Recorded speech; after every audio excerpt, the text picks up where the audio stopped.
好，大家好，我是小 P。我们今天要来回顾我在美国拉斯维加斯这一场赛事，叫做 TOC Tournament of Champion 冠军赛第二天发生有趣的手牌状况。首先跟大家讲一下，我们第一天晋级之后呢，因为我们同时晋级2场赛事，所以呢，我先去参加了别场赛事，出局之后呢，才回到 WSOP 的赛场继续这场比赛。那我晋级的时候呢，筹码量是151500，我们离桌2个小时，所以我们赶回去的时候呢，筹码量只剩下10万整，所以我们回过头来，我们讲一下有趣的手牌跟大家分享。首先呢，这一手牌呢是什么状况？盲注级别是2000、3000，当下弃牌到我在bottom位，我的筹码量剩下8万，我拿到了 AK 不同花，选择加注到6000。大盲位的玩家有30万的筹码量，选择跟注。翻牌是 J12， 2张黑桃，底池17000，大盲位玩家过牌。那我认为在bottom位我们拿到 AK 应该会是一个非常高频率的持续下注，尤其是这个翻牌对我们其实蛮有利的。那我们下注了一个5000，大盲位的玩家跟注。转牌是一张叠牌10，黑桃也没有开，就是一张叠牌10，底池27000。这个时候呢，大盲位领先下注8000，以大盲位领先下注8000，算是一个看起来很合理的策略。但实际上，我觉得以我的范围里面还是有非常多的10，任何的顶对啊，原因是因为我们在翻牌的持续下注的频率会非常的高，包含的像是90不同花，或者任何的同花10、17同花都有可能。所以其实双方的范围当然都有很多10，包括我在内。所以如果说我觉得大盲要有一个领先下注的策略的话，那我觉得应该要是他有比较多，反而是我比较少，那我觉得这才是一个合理的下注。所以不管怎么样，我觉得这个下注对我来讲不是很合理，我们的 AK 应该都是一个很轻松的跟注，原因是因为我们 AK 还很有可能是领先他的炸，再加上我们有很明显的这个顺子听牌的 odds， 甚至是我们中 A 跟中 K 都有很高的几率会是最好的手牌。所以综合以上讲的这些内容呢，我觉得就是跟注，所以我们选择了跟注。合牌呢来了一张黑桃2，变成是 J12，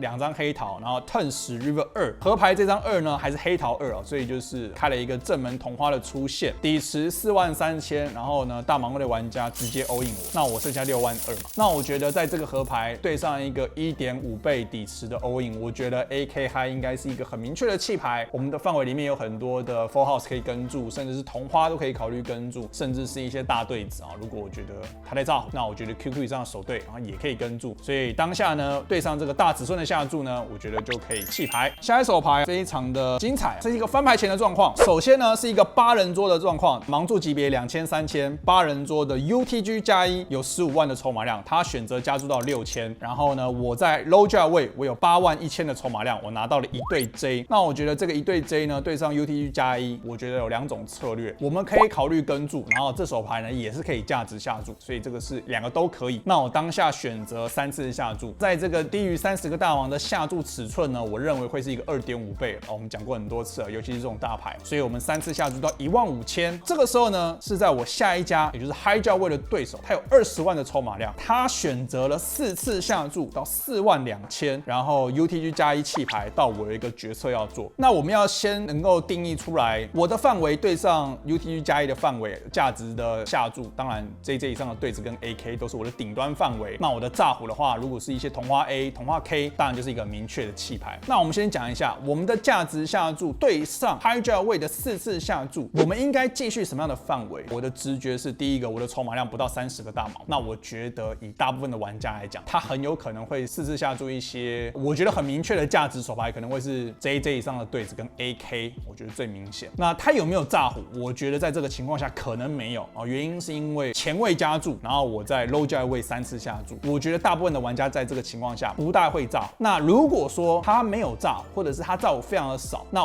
我的策略是什么？我的策略是我的 JJ 对上他的价值下注至少是领先。那我认为他最明确的范围是 JJ 以上的对子跟 AK， 也就是说，其实我们双方继续的范围会是一样的。对他来讲的话，他的筹码量更多，我期待更有机会看到一些10，甚至是 AQ， 不管是 AQ 同花或 AQ 不同花，或者是有的玩家会拿到什么 KQ 同花就选择炸，这是有可能的。不管他有没有这些比较宽的范围JJ 以上的对子跟 AK 对上他的范围呢，我觉得刚好是一个最弱可以继续的范围。所以呢，当下我的决定没有位置的情况下，当然就不会有跟注的选项，尤其是在这个筹码量，所以我们选择 all in。High 价位的玩家呢也选择跟注。这个时候看到 High 价位的牌是 AK 不同花，所以我们运气不错，我们成功的筹码翻倍，然后让我们打到了176000。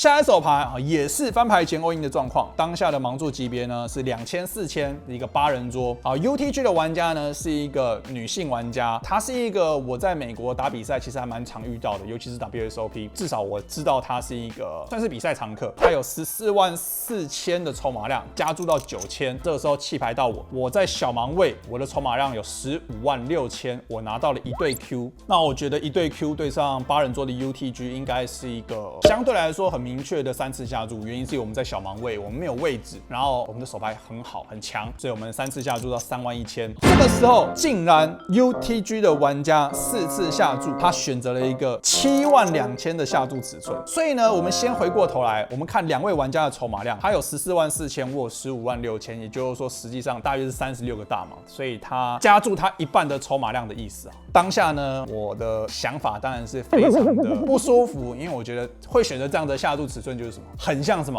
啊，很像 AA， 很像 KK， 但我的直觉是它不会有 AK， 因为大部分的玩家 AK 就什么啊，就 all in 了嘛，对不对？所以我觉得不会有 AK。如果说我觉得当下的决策很难，我当下的解释是说，我觉得如果他是一个比赛常客，如果我有机会看到一些除了 AA、KK 以外的手牌的话，那代表说我的赢率都不会到太糟。如果这个女的真的有机会拿一些 AK 同花，或者是她觉得有的人玩家会说什么，如果我直接 all in 太像 AK， 所以我就会加一个好像我 AA、KK 也会这样打，所以我也选择这样的下注尺寸，至少有的玩家会。那我觉得 QQ 在这个地方可不可以直接弃牌？我觉得有机会。如果你认为玩家在前位对上这样子的3次下注之后，选择4次下注的尺寸是这么小，它只有 AA、KK 的话呢，那我觉得可以考虑弃牌。但我觉得我的当下决定是选择了一个非常诡异的跟注。那我自己在想，跟注的好处是什么？没有好处。跟注的好处呢，就是希望看到一个很安全的翻牌，然后呢，希望他的 AK、AQ 或者是乱七八糟的炸会继续。原因是因为如果他真的是 AA、KK， 那我终究会输光。假设我今天他的范围是炸，那我会希望他继续炸。反正不管怎么样，我当下就选择跟注了。至于好不好，各位观众可以在下面留言，你觉得好不好？那我当下选择了跟注之后呢，翻牌是10、18，两张黑桃，底池152000。这个时候我的预设策略一定是过牌，他的筹码量剩下72000，他选择了下注35000，然后换我要怎么做？当下说实话啊，我也不知道该怎么做。那我觉得啊，我是一对 Q， 我的牌不错，很明确的就是我应该是不能够弃牌啊。光是这个底池赔率，尤其是这个翻牌，算是蛮安全的。我想一下之后呢，就直接 all in， 因为他剩下72000嘛，他下注35000，后面剩37000，然后这是我 all in， 他当然他就跟注啦，他就是 AA。AA 能输吗？这时候呢，看到他是 AA 没关系，我们还有2个 outs， 转牌来了一张9，非常的不错，因为10、18 turn 9，我们还多了卡顺，然后合牌是 A，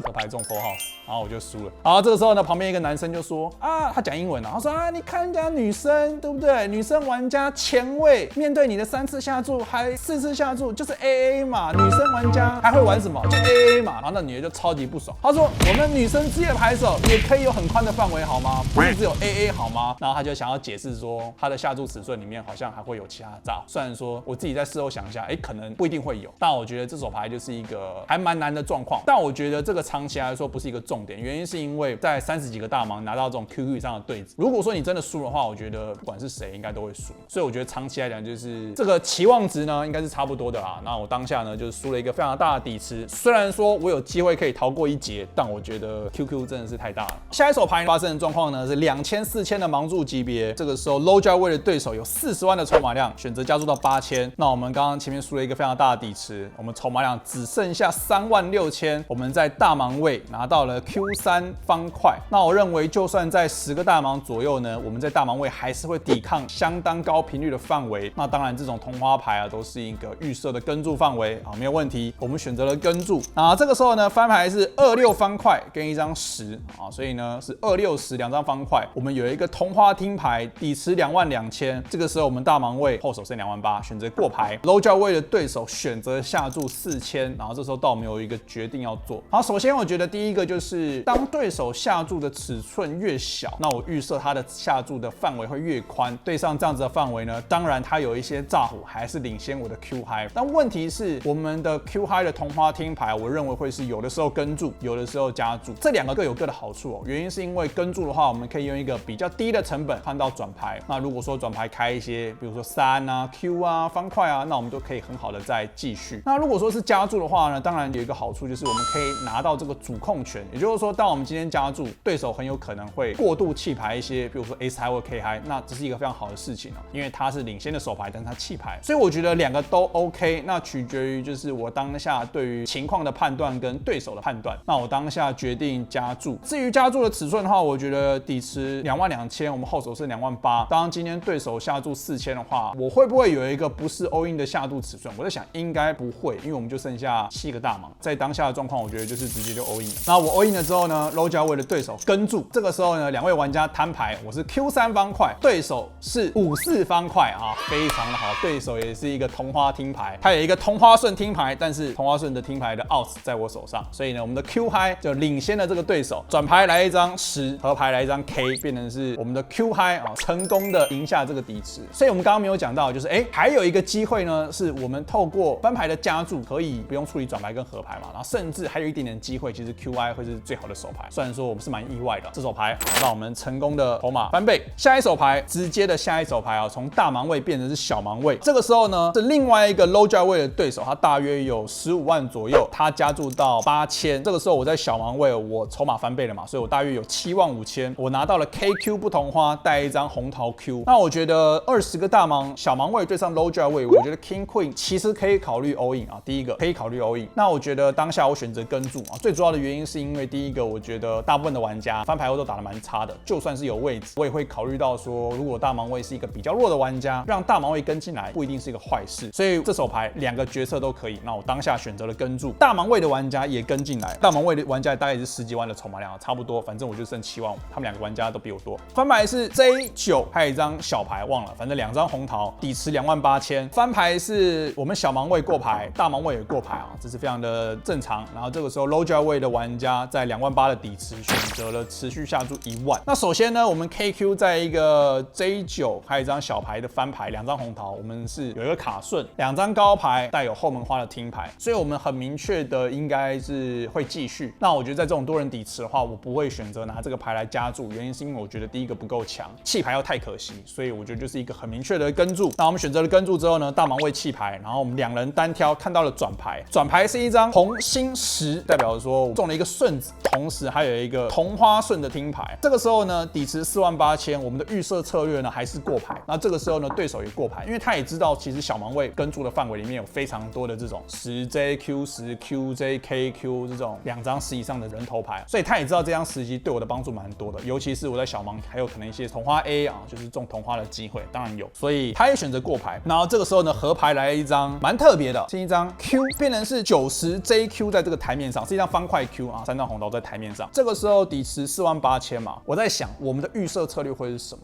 我自己的直觉是可能会有一个领先下注的策略，但是会不会选择大尺寸？我觉得答案是不会。为什么？原因是因为在90JQ 的台面上，我们可能有顺子，可能有同花，但是我们不会有最大的顺子。原因是因为最大的顺子 AK 永远不在我们小盲的范围里面，所以我觉得比较好的手牌在我们的范围里面没有到像 low 价位这么多。我觉得 low 价位它有所有的 AK， 它有所有的同花 A， 很多的同花 K。那我觉得当下呢，我选择了一个比较不常见的下注，然后选择下注一个5000。那我选择下注5000的原因是因为我觉得，如果说我今天有一些2对或者是一些下面的顺子，我可能也会选择下注5000，然后期望被他的2对或者是3条或者是下面的顺子跟住。如果他今天要炸胡的话，他还是有机会加注炸胡，那我觉得没差嘛，他加注我就跟了嘛，因为我有上面的顺子，还有一个同花的阻挡牌，所以我觉得下注5000是让他说，如果我今天过牌，他的2对跟3条就只会过牌。如果说我下注的话，我从他这些范围里面可以赢到一点点的筹码。那如果他今天要炸胡的话，他还是可以炸胡我，那我还可以再跟注。所以我觉得这样子的领先下注尺寸是一个我在尝试的一个技巧，我当下决定这样做。这个时候呢 ，low 价位的玩家啊，他在叹气，那我觉得这个就是他就不会演嘛，因为就换他了，他透露这个资讯干嘛？那他在叹气的时候，我就知道他的手牌一定是比我弱，他就很不舒服。叹气之后呢，选择跟注，当然我就先开牌，然后这个时候呢，他就开了一张8给我看，也就是说他是一个下面的顺子，然后他选择了跟注。那我觉得对上这种玩家，其实我过牌他会不会打？我觉得有的玩家也可能不会打，所以某种程度上，如果说他有8，他不会下注，那我下注他会跟注的话，那我觉得是一个挺好的状况啊。所以呢，这手牌我觉得挺不错的，赢下来一个还不错的底池。